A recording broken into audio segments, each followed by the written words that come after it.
Edustaja Lohikoski, olkaa hyvä.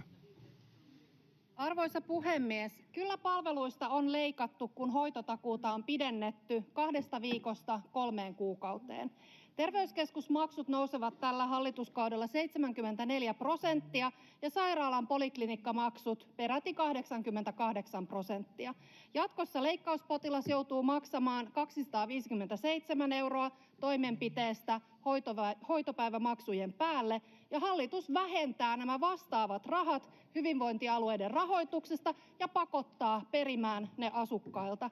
THL:n asiantuntijat ovat varoittaneet, että rajut korotukset estävät ihmisiä hakeutumasta hoitoon. Kyseessä on tietoinen julkisten terveyspalveluiden alasajo ja tien raivaaminen yksityisille terveysjäteille.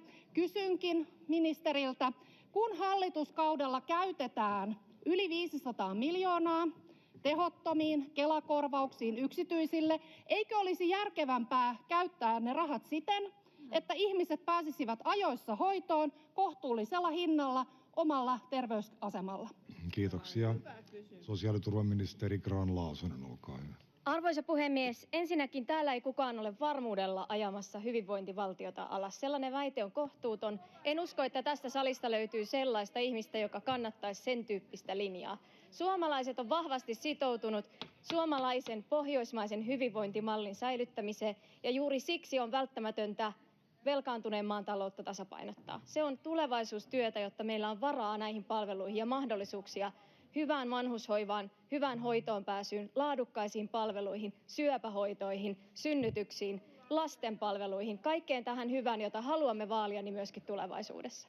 Ja toiseksi haluan sanoa, että tämä käyttämänne luku on epätarkka, eli hallitus on varannut näihin Kela-korvauksiin kertaluonteisesti koko hallituskauden ajalle hieman yli 300 miljoonaa € valtion budjetista. Ja tätäkään rahaa ei kokonaisuudessaan ole allokoitu vielä. Mutta mihin sitä esimerkiksi on käytetty? Niin naisten gynekologikäynteihin, hedelmöityshoitoihin lapsettomuudesta kärsiville ja 65 vuotta täyttäneiden suomalaisten hoitoonpääsyn nopeuttamiseen mahdollistamalla yleislääkärikäynnit myös yksityisellä sektorilla julkisen terveydenhuollon hinnalla, joka on nopeuttanut hoitoonpääsyä.